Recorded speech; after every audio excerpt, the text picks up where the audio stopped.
যশোরের বেনাপোল স্থলবন্দরে নেই আধুনিক ক্রেন ও ফর্কলিফট। এতে মালামাল লোড আনলোডের সময় বেশি লাগছে।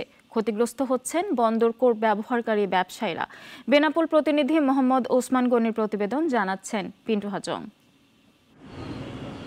দেশের অধিকাংশ শিল্প প্রতিষ্ঠানের কাঁচামাল ও ভারী যন্ত্রপাতি আমদানি করা হয়ে থাকে বেনাপোল বন্দর দিয়ে, কিন্তু অনেকটা পুরনো মডেলের ক্রেন ও ফর্ক লিফট দিয়ে চলছে এই বন্দরের মালামাল লোড আনলোডের কাজ।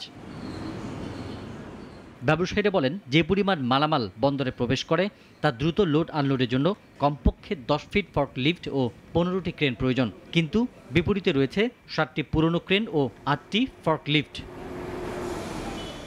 ব্যবসায়ীদের অভিযোগ, দীর্ঘদিন ধরে আধুনিক মানের ক্রেন ও ফর্কলিফট আনার দাবি করলেও কর্তৃপক্ষ আমলে নিচ্ছে না। ক্রেন ফর্কলিফটের খুবই সমস্যা, এর জন্য ট্র্যাকে প্রচন্ড ডেমারেজ দিতে হয় ভারতীয় কর্তৃপক্ষে প্লাস বাংলাদেশ কর্তৃপক্ষে। বড় বড় ট্র্যাকগুলো 4-5 দিন 5-7 দিনেও আনলোড হয় না।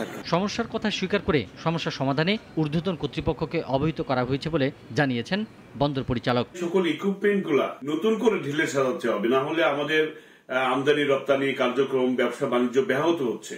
আমরা সংশ্লিষ্ট দপ্তরকে বন্দর কর্তৃপক্ষকে একাধিকবার বলেছি, ইনশাল্লাহ আশা করি ওনারা দ্রুতই আমাদের সমস্যার সমাধান করবেন। বেনাপোল স্থলবন্দর দিয়ে প্রতিদিন গড়ে ভারত থেকে 400-500 ট্রাক বোঝাই পণ্য আমদানি করা হয়, বিপরীতে লোড আনলোড হয় 300 ট্রাক। পিন্টু হাজং, নাগরিক। একমাত্র ওয়ালটন এসি দিচ্ছে 1 বছরের রিপ্লেসমেন্ট গ্যারান্টি এবং কম্প্রেসারের 10 বছরের গ্যারান্টি।